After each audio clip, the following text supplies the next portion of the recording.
Hello and welcome to what is effectively Season 2 of Hibs Talk. It's great to be back. We had done a show on Thursday night straight after the game for our instant reaction, which we'll get to, the game against Runavic. We also done I also had a sit down chat with Murray about changing rooms, the mental health programme that's getting run at Easter Road at the moment. I asked him some questions about that, and it was great to find out some information about that. That'll also be going up as a separate thing, which you can find on our YouTube page as well, but it's at the end of this podcast as well. And we will also be talking about John McGinn in the podcast as well. Will he go to Celtic? Is it the right move for him? All that sort of stuff. Couple of bullet point news before we get started. Hibs have taken on Ivan Lindrick, a Croatian striker on loan. He scored 31 goals in 58 games in the Bosnian League before moving to Lens last July, which hasn't worked out for him. And today Brendan Rodgers just kind of came out and said that Celtic might need to walk away from the John McGinn deal, so that's a wee update on that. There's rumours that they're going to come in with a fourth bid today, and there's also rumours that could be the final bid. That's just rumours that it's the final bid, but Brendan Rodgers kind of hinting that Celtic might be getting towards the point where they're going to walk away from the deal. Now, I know a lot of you will be listening to this on the way to the European tie. Ready for me to butcher this against Asteras, Tripolis. It's the best I'm going to do. So, a couple of quick stats about them, just so we're a bit more up to speed about them. They usually average about 1,800. Not the biggest crowds, home crowds. They hold 8,000, the stadium, so hopefully plenty of Hibs in Greece to make a lot of noise over there.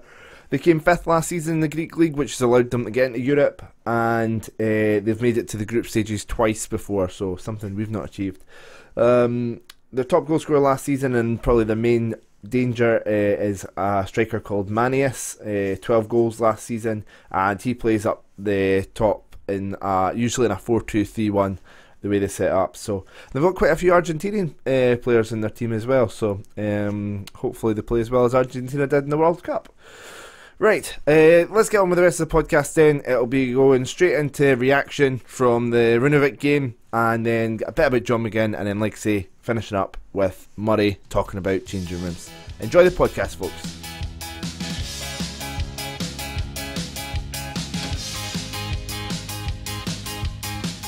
Hello and welcome to Hibs Talk. I'm your host as always, Gavin, and we've got a busy one today. It's quite packed. Joining me today, Stephen. Hello. Murray. Hello. And Dave. Alright. Let's just get straight into the game then. 10 goals. Are you entertained? No, really, no.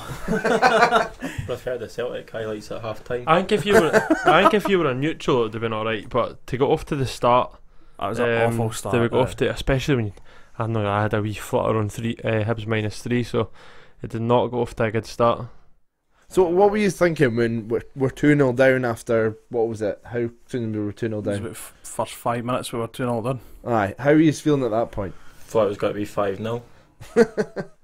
I was struggling to figure out who was actually the part-time outfit and who was the full-time professionals. To be honest, it was just such a poor start to the game. What are we putting it down to? I mean, is it with the Hibs? Was it an attitude thing? Was it the pitch? Was it the weather? Was it the defence? Away, was European? Non-existent. I just think Whittaker playing as part of the back three. Obviously, with Porteous is no exactly the most experienced. Is probably he's not had a much of a break. He didn't really have a good game. And Ambrose didn't have a good game. Bartley didn't have a good game. It's just too many players just didn't perform well. We scraped through, and you've got to look at that. But I would go with that, saying that it's an attitude problem. I think we turned up thinking it's job done, and they bit us in the arse the first 10-15 minutes for sure. So we managed to get ourselves back into the game. McGinn with the first goal. Let's see how good my memory is. It was only an hour ago. So McGinn with the first goal. So it was a half volley, wasn't it? Sort of bounced in front of him, and Stevenson with the second. Stevenson with the equaliser, and what a cracker! Right? I was going to say you're stopping on that goal. We will talk about that goal. Yes, Stevenson with the cracker from the box, just hit off under the bar and went in. Right, Was it better than the one at Ibrox scoring to him? I'm saying no. Dave? Aye, because it just the actual goal, this like the Take event. away where it was. The event, That's aye, a strike. that was an absolute stoter there strike. I So thought you're it was saying better defended. than the one Aye. at Ibrox. Aye. Murray? I'm saying better than Ibrox, to be honest. Stephen? Aye. Oh, wow. I'm outvoted. Okay. I'll You seem surprised by that. So after Stevenson's wonderful goal, the Runavic got another one. I think it was that boy that got the hat-trick that got that one. It was a good strike for the side of the box Aye. and just cut across it. And Bogdan was nowhere for any of the goals, to be fair. So Worrying performance from Bogdan. I've got to be fair. Got to be honest. Was not convinced by him tonight at all. No. few punches. I mean, he probably should have been catching it. Aye. The free kick later on in the game maybe been a bit critical, but he probably could have caught it, and he just tapped it out for a corner. Aye, made it look like probably a better strike than It was a camera save, to be fair. Yeah. So then just before half time, David Gray makes it 3-3. Should have scored earlier on my header, but put this one away, tapped it in the back post. So that's 2 European away games in a row he scored. Well done, David Gray. So the first half of the second half, if that makes sense, we didn't see much of it. We didn't know. No, but from what we did see, or what we got told by the commentators, Effie Ambrose scored to make it 4-3 to Hibs, and then they equalised to make it 4-4. I mean, there's not really much we can really say about this period of the game because we couldn't see anything. You know, the fog was really coming down they play beside the sea. I think that was having an effect. They were saying the rain was coming down. Aye, so Malin gets a free kick from outside the box. I said beforehand, well, what a great goal, and you just kind of looked at me funny, and then you put it in the top bag. To be fair, I agreed with you. Aye. Just putting that out there. I thought he was a wee bit far out, and then he did kind of edge it forward a couple of feet. But The referee did put it back a wee bit though. But what a strike though! Aye, Like, great. how refreshing is it to have somebody that can hit a free kick? After seeing him score that last week, I got a bit worried when McGinn was eyeing it up a bit, and I'm like, McGinn, walk away. Yeah, Leave this to Malin, and then great strike. And then he got a bit fortunate with his next goal. Kind of took a hit off the Clouds. the clouds, as the commentator said, yeah. But the defender's head and looped over the keeper for 6-4. Couple other chances. Canberra had one, went past the post, Slivka past the other post and stuff. But overall, we've kind of briefly spoken about the defending. Obviously, Hanlon and McGregor should be back for the next game. But is there anything else we need to do in terms of transfer market or that for the defence, or do you think having Boyle back at right wing back, McGregor and Hanlon and Ambrose at the back three, is that going to be enough for this Greece team? I think in defence we're pretty. I would go as far as to say we're pretty set, to be honest. And I think the one thing we're missing that wee bit of creativity in the middle of the park. We are missing Scott Allen. There's no getting away for that. Just creativity. I think Canberra's missing McLaren as well. I mean, didn't get me wrong. Him and Shaw seem to have the start of a good wee partnership, but they're quite similar players. They're very similar players. I think Canberra really benefits from having a runner beside them. Yeah, completely. So if we could get McLaren back in on a permanent deal, that would be amazing. I can't see it somehow. But failing that, I definitely think we need another striker in there. So the game next week, that's it confirmed. Easter Road, Thursday night. We all heading along, yeah. Oh, aye. Yep. Aye. Good stuff. Can we just quickly discuss the last 4 competitive matches? 5-3 Kelly, 5 each Rangers, 6-1, 6-4. Are you not entertained? I'll repeat myself. Are you not entertained? And you say that mad they would never is that? score 4 goals. Hibs have scored 22 goals in the last 4 competitive matches. Wow. That's more than we scored the season before, I think. But we've also conceded a absolute shit ton. Like, to be fair. Nah, So quite worrying. We need to. I'm a bit worried about the defence. I think we could maybe. it just showed how much we miss Hanlon. Yeah. Hanlon, McGregor. Well, to be fair, did miss McGregor the night. I suppose the bench was a wee bit short. I think He we was on the need. bench. I think today shows that if anything happens to them, to Hanlon and McGregor, we are struggling for strength and depth. We need to bring in our centre back. Whittaker's not an answer there. No. Porteous will get better. Don't have any issues about that. So next week, That's 7 days' time. Will McGinn be at Easter Road next Thursday night? I don't think he will be. No, I think we need to sell him. But I think Hibs are doing the right thing because we need to get the right amount of money. But the longer he stays, the more questions and the more unsettling it'll be, and the more you'll probably just see him sitting in the stands watching. To be fair, if he's still there, do you think he'll be playing next week? Nah, because I think this week he might drag his heels a wee bit more because I think he has said he is unsettled. Neil Lennon's come out and said that what's obviously naturally going to be unsettling. He wants to go to Celtic. He's no hiding that. But we're doing the right thing because if they're not giving us the right amount of money, then why is he so unsettled? I don't understand. Like he loves playing for Hibs. Worst case scenario, he spends another year at Hibs and he goes next summer. I think he just really wants to go to Celtic now. I think it's a change. What difference does a year make? It's a change. He's lost McGee. That was who he was part of that team with. It was the fact that like the last 2 seasons he's lost Henderson, he's lost McGee. The players around him, they're not the same quality. The fact that we were best with Allen, McGee and McGinn, and he's not got that now. He's not got the same partnership with Malin because Malin's too similar a player. Malin does the running and he puts in the tackles and all that. You need Allen back, and the only way that we're getting Allen back is getting rid of McGinn. And I've said for the last 18 months now, McGinn's nowhere near the player that he was when we signed him. The last 6 months of the Championship, he wasn't that great. And the last 12 months in the Premier League, apart from his goals against Celtic, he's not been great. He wasn't a standout player last season. And we all agreed that at the end of the season. We all says that McGinn wasn't the best midfielder. We said McGee because that's the thing, because McGee had such a great season. There's no shame coming second to Dylan McGee. I don't think that's a thing about how I don't think McGinn had a poor season. So no, I'm not. But then again, McGinn could be trying to do right by the club by trying to get some money for us. If he goes after 12 months, that's us lost our best 2 midfielders in the last 2 seasons for free. We just need to see how it plays out because I thought McGinn, his attitude in that the night was spot on. Like he was fine. Like I was a wee bit worried about that, but then I'll be a wee bit disappointed if he does like drag his heels and like God forbid like a transfer request gets put in and that'd just be like quite gutting to see what happen to have a Scottish Cup winner like acting like that. So I can't see that. That's what I'm saying. I hope can't see that that's myself, what the whole situation. I'm just praying doesn't happen, and then whatever happens after that, then we just need to accept because he's too good for Hibs.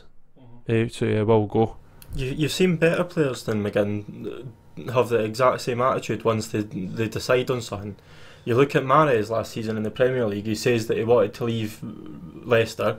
He never went, and then he handed in transfer requests, moaned about it for 2 months after it, and now he's got his move. Like the fact is that we can still make money off McGinn. He's still got the right attitude for the club. We might as well get rid of him. If Celtic are putting in bids already, the only thing that's got to do for McGinn is go down if he keeps getting rejected. But we have to stand our ground and not accept the first offer they put in. We've not accepted the first offer or the second offer. The only thing is that there's one thing by doing the right thing, holding out for a better offer, but then soon enough the right thing becomes the wrong thing, and then Celtic will lose interest, they'll get fed up at it, and who's got to come in for it? Me and Dave already had this discussion during the week that, I mean, Stuart Armstrong left Celtic for 7 million last 12 months of his contract, so putting comparisons, would you say Stuart Armstrong's a better player than McGinn? I wouldn't. No. But where's all the suitors for the Premier League coming in for McGinn? But that's because down south they're blinkered. They didn't watch like Hibs and that and think they can do it at that level. So all of a sudden they need to put playing for Celtic. But then again, why? You've got McGinn who scored 2 goals to draw against Celtic at Parkhead. But we've got to think because McGinn's been capped for Scotland. He's 2 man of the matches for Scotland. He's got more caps than Armstrong for Scotland. Exactly. So we should. Well, that's what Hibs are doing the right thing. Hibs need to do exactly because they will go to Celtic eventually. It's just a matter of time. Once he does go, Hibs need to do the exact same as what St Mirren done to us, and that's demand a selling. 100%. Because like 30% or something. Right. Like, because I think I'd accept 2 million plus 30% sell-on clause plus Scott Allen, because then they sell him down south for 10 million. That's another 3 and a bit million. The only thing, I just think. I would. This is just me though. Like I've already said this in another pod. I would sell him to Celtic and then try and loan him back. But then we're just opening another can of worms. They wouldn't do that because they might just as well wait and get him for free. They done it with Lewis Morgan last season. Yeah, I suppose, but it's whether they think that somebody else would come in and buy him if they But don't take they him. now know that he wants to go to Celtic, so why would he change that? You raise an interesting point, Gavin. The thing is, though, like Scott Brown's even come out and pinpointed John McGinn as his natural successor. So there's only really one club that he's got to go to. Something you sort of compared, said about how Dylan McGeoch had a better season last season. Everybody think this is quite similar to 10 years ago when there used to be the whole argument, Scott Brown gets the headlines, but Kevin Thompson's the better player. It could be. It could very well be. Then, you look at it, I know Kevin Thompson had a lot of injuries, but then Dylan McGeoch's got the potential to have, hopefully not. Same time though. Look at the career Scott Brown's had. Kevin Thompson's played in a European final. Scott Brown's no. But Scott Brown's had a much better career. Aye, based on the fact that he was stayed injury free, he was around a better team. Like, there's no doubt that Scott Brown's a better player than Kevin Thompson. He's been captain for 2 double trebles. Aye, Scott Brown. For a double treble, and Kevin Thompson got beat in a final. Scott Brown's a better player. I'm not denying it. But what I'm saying to you is that overall, McGinn was a less better player than McGeoch last season. Right, we'll see what happens in 10 years' time. Finishing up then, I kind of briefly asked this question already, but next Thursday, will we be seeing any new players in a Hibs jersey? Will there be, can't wait to get along and see this new player playing for Hibs? I would like and that includes likes of Scott Allen. I would like to hope so, but... Definite answer, yes or no? Will there be another striker in for, to play upside Canberra for this crease game? Or do you think he's going to go with just 2 recognised strikers? I don't think there'll be anybody. You're going no. It's too late for Murray? I'd like to think there would be another player in, but with the way that the window's looking thus far for us, I can't see it. Is it too late to register something? Registration for players are tomorrow, so unless we sign someone tonight, there's nobody else that's got to be signed for next week. Wow, I didn't know that. Every single week. But the only thing is, that'll come back to bite us in the arse, because see, if something does happen to Canberra or something at the start of that game, and then we're playing a European game, which we've played the whole of last season to get into Europe for, and we are this unprepared for it, it would just be, what the hell was the point in it? Imagine selling Simon Murray and then Canberra pulls his hamstring in training on Monday. Anything can happen. And we've got 2 strikers. A youngster who's, still coming through and still working his way through, and it is a wee bit concerning. Hopefully everything just goes alright and that's the worst case scenario. Yeah. But no the best situation to be in, like squad wise, going into Europe. But we're there. Unlike people playing in the CIS Cup and getting deducted points. Right, thank you very much for coming along, guys. Thanks for good night watching the game. And 10 goals, so we can't complain too much. It was for what we did see. It's good minus the fog. It was a good game. It's good for the fans who went over though. Like at least they got an entertaining game. Like from what they could see. And that, from what they we don't know what they could see. Yeah, might have been alright at pitch level. I seen a photo of the guys. Fair play to them that were camping out and stuff and in their tents, and the weather looked horrendous. So fair play to the guys that got the flights over, and then camping out and stuff. Looked like a great trip. So.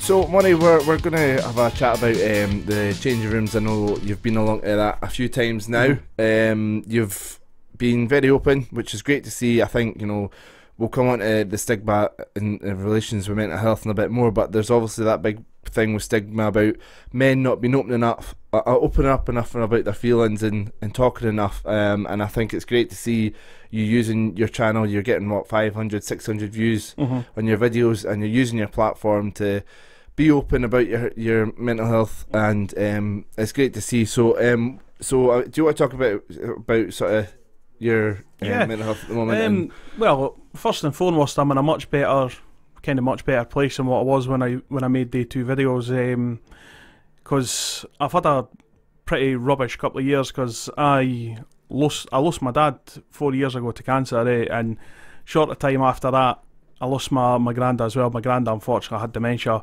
and then an even shorter time after that, I lost my mother-in-law as well. I was really close with my mother-in-law, and obviously seeing what my wife and everything like that, kind of being upset, that just obviously made me feel even worse, because you don't want to see your loved ones upset. My wife and I had a bit of a tragedy as well, unfortunately, which I'll not go into. So that kind of all piled up, and I was just finding that the whole time kind of going away to work and everything, I wasn't happy. I wasn't myself, because I'm quite a bubbly character. I like having my laughs and a joke and everything like that. But going to work and just not feeling myself, no laughing, no joking. When I was laughing, it was just so forced, and I thought, nah, there's something wrong. There's been a lot of great adverts, I think, on the telly with that. It's like somebody's birthday or something. You can see him; he's really happy, and he's blowing out his candles. He's with all his loved ones and stuff. But even that it comes up with the message. Anybody could be suffering from mental health, and it's so. How long did you feel you had that? Almost like a mask on, kind of. I think I had that mask on for.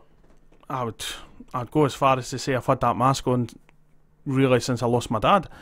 And that was just, as I say, just feeling like there's days you're feeling okay, and then there's other days where you're just hitting the floor. And when you're hitting the floor, you don't know why that's happening. You don't know how to get yourself out of that rut. And I was actually sitting with my wife, and I saw a picture. It was just on Facebook, just one of these random things that you see on Facebook, and it was a guy sitting, and you can see the guy smiling, but kind of on the inside of his head there's like a wee child sort of hutched over, and I don't know what it was, but that just spoke to me. And that was when the penny kind of dropped for me, and I opened up with my wife basically right then and there. I said, listen, I'm not well. I didn't feel well, and went to the doctors next day, was put on antidepressants pretty quickly for my liking, to be honest, and I was off work for about 4, pushing 5 weeks, and it was just I don't even know how to describe that feeling, to be honest, because I think it was when I started taking the antidepressants, and they were just, I know that you need to have them in your system for a few weeks before they start having any kind of change, but for me the change was quite quick, and it was changing every kind of aspect of me and how I was. I found that I was really moody, I was nippy all the time, it changed my appetite, my sleep pattern, everything, and then that's when I found out about the changing room. I found out about the changing room through a friend on Twitter who's one of the volunteers, and just started going along. I thought, what's the worst thing that could happen, to be honest. And was that through him reaching out to you after your YouTube videos? Yeah, that was him reaching out to me, because I was quite open and honest with. And that's a good example of you being open and honest, like you were with your wife, like you were with the doctor, and then people reaching out to you for support. I was overwhelmed with the amount of messages that I got. People just tell me to keep my chin up. Telling me, things are going to get better for you, sort of thing, and that was amazing. I mean, if I needed a lift, that was a lift that it gave me. And as I say, he reached out to me about the programme. I thought, worst thing that could happen, sort of thing. And so, what was your expectations going in before you went along? Obviously, you know what it's like now, but before you went along to changing rooms, what was your expectations? What were you kind of thinking it might be involved with it? Well, my initial expectation was it's going to be all guys sitting in a circle, who wants to share, sort of thing. Right. And that, I wasn't sure how I was going to react to that, to be honest, because when you think of speaking about mental health and talking to professionals, that's the kind of the image that you build up, is that everybody's sitting in a circle, everybody, Alcoholic Anonymous sort of picture that you always get on programmes. Who wants to go first, sort of thing. Yeah. And, I was pleasantly surprised, because one thing that I will say, when I went along, instantly I was comfortable, because I was going to Easter Road. somewhere where I think that's one of the nicest touches to it is, so many people feel comfortable or have a release or a break from mental health problems. Not everybody, but some people do when they go to when they can go and concentrate on their football team, no matter who it is you support. To be able to go to that comfortable environment must be really beneficial. It was really beneficial for me, and a lot of the things that I have to say, a lot of the things that they've done thus far, it's not been groundbreaking or anything like that. It's been extremely simple. So what has been involved? What have you been doing? One of the first session that we went to, one of the first questions that we got asked was, can anybody tell us the last lineup of the season, 5-5 game against Rangers? And everybody, had their own kind of memories about the game and things like that. So that broke the ice with a lot of us. But he showed us the lineup, and under every player's name was a question, and it was all kind of related to mental health. It was all banter, it was football, but then as it started going on, it started getting a bit more serious. And one of the good things about it was, again, the group just felt comfortable. Again, everybody talking about football broke the ice with a lot of the guys that were there. Certainly it did with me.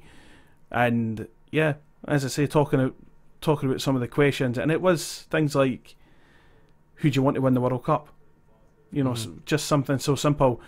And that was quite funny because it broke the ice with everybody, because you had some people saying they wanted England and other ones telling them to go and get to fuck, you know what I mean? So that was really, that was just funny.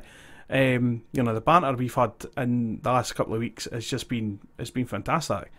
But the first session that you go there, you get explained basically the 12-week programme as to what's happening, and it's different every kind of week. Like the second week was walk and talk, which basically you're just walking around the pitch, and every time you walk round, like first time you'll talk about yourself, second time you'll talk about why you're there, third time you talk about mental health in general, and then the fourth one was just keeping the conversation going.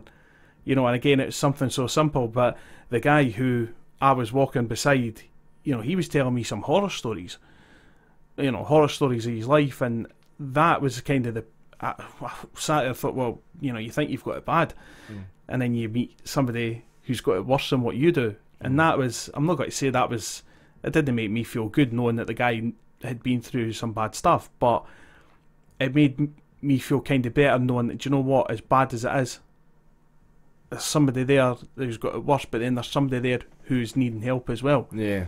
I'll always remember, I've got epilepsy, and it's been controlled now with medication, and it was majority of the time it was in my sleep, and I didn't really, I wasn't one for feeling down on myself about it, but it was sort of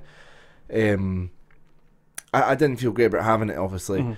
And then I went to a convention up in Dundee and met all these other people who had epilepsy, and I heard about people that were having all these seizures where it was starting to affect them, and they were affect their walking because they were having so many, and affecting their brain. And I just took a step back and realised how lucky I was, and I just put everything in perspective, so I can completely understand what you say. There's a bit sort of, and as you say, you don't want to think about people being in bad places.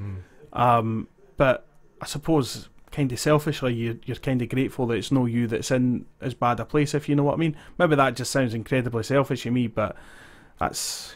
But if that helps you sort of take a step back and kind of help look at things again, it's sort of, it's can be beneficial, yeah. Completely. And so as you said, it's about the 12-week programme and things. Is this something that once the 12 weeks are up, they're going to start again, or will there be a short break, or is it just a one and done sort of thing? No, I think, this is a pilot. It's a pilot scheme just now. It's a 2-year pilot scheme, and I think they're talking about kind of rolling it out along with more clubs. And I think, again, you're using football as a tool to try and get people talking a wee bit more, and that it's the simplest things that these guys are doing. It's not anything, again, it's not something groundbreaking, but it's really simple what they're doing. And I personally hope that they keep at it and they keep rolling it out to more teams, and hopefully a lot more guys come forward, because I mean, out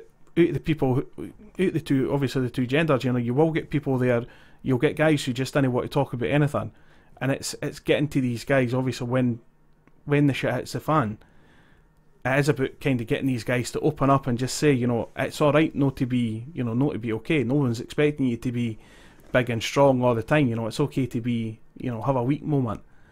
And that was something that obviously that was very, very apparent to me as soon as kind of you walked in. And one thing that we've all kind of said was the fact that there's no judgment. You know, we're here kind of for each other. If you have a dark moment, we're here for you. You know, there's no judgment. We're not going to, you know, you've had a bad moment, right? Well, actually, you're cast out, sort of things. Nothing like that at all. I think I've seen a lot of stuff about. I think there is a general society thing within ourselves and like some America and things like that, where society's changing in terms of the perspectives, and that'll help the next generation in terms of when they grow up. It'll be more acceptable for, you know, boys to be more open to talk about their feelings, to get upset. But there's still the issue of that's great for the next generation, but we still need to work on the current generation, the older generation, who live with that stigma of, you know, oh, I need to be a manly man, which needs to get put into touch, to be honest with you. Like you hit the nail on the head the way you said it about it's okay to be not okay. It's one of the best phrases you can that can come out with. How other than this, how else do you think we can help beat this stigma? Well, I don't actually. I know that's an impossible question. It's an impossible question. It's impossible to know an answer right now, unfortunately. But I think we're doing schemes like this. Eventually, the stigma will get broken down. And listen, I'm a guy working in childcare as well, so I've got massive amounts of stigma in my life anyway. You know, because there's people who think that men shouldn't be working in childcare, which I completely disagree with. I get the exact same. You know? Men shouldn't be nurses. I get the exact same. Yeah. And so there's, a massive amount of stigma, regardless of whether it's something to do with mental health. You know, what they're doing with the job. You know, men in general have a massive amount of stigma attached to them. You know, and I think we as a society need to carry on doing what we're doing, breaking down barriers, and hoping that, you know, the next generation, they will have more than what we ever did, and that's fine. But it's in this moment in time, it's just keeping the current generation, basically keeping them going, and it is difficult to understand what guys kind of go through, because it's something as simple as, you know, if you go out for your mates for a drink or whatever, and there's a bit of bother, you'll get half the room that say, just walk away. The bigger man always walks away. And then you'll get other people there that say, no, the bigger man kicks the shit out of people, sort of thing. So you'll always split people. There's not going to be a definitive answer, unfortunately. I wish there was, but will not be. Well, thank you very much for taking the time to chat about it. No, you're very welcome. I hope I can carry on with this. I mean, if however many people listen to this, and, you know, I've made that video on my YouTube page as well, and the amount of feedback that I've got for it's fantastic. And even if for however many hundred of people watch it, if 10 people or even one person goes to the doctor and gets the help that they need, that's a win in my eyes. So that's, if I can do more of this, then of course I will. We'll put up some links, I'm sure Money will as well, to the likes of Change Room and stuff, and keep an eye out for that next cycle of 12 weeks. Hopefully coming up. Hopefully the scheme gets picked up. It sounds like a great project, and hopefully gets picked up by other clubs as well, because like we say, that club environment somewhere where a lot of people feel comfortable, and it's a great way they're doing it, you know, getting people comfortable with each other, talking about football, talking about, you know, that was great, talking about the World Cup as well, keeping it topical, talking about the last game of the season, and then starting the conversation going and easing you into it. Sounds like it's a really beneficial programme. Hopefully other clubs pick it up as well, and really beneficial stuff. So thank you very much for taking the time, Murray, to chat about that, and hopefully this bit is getting slotted in after a nice big Hibs win. That's what we hope.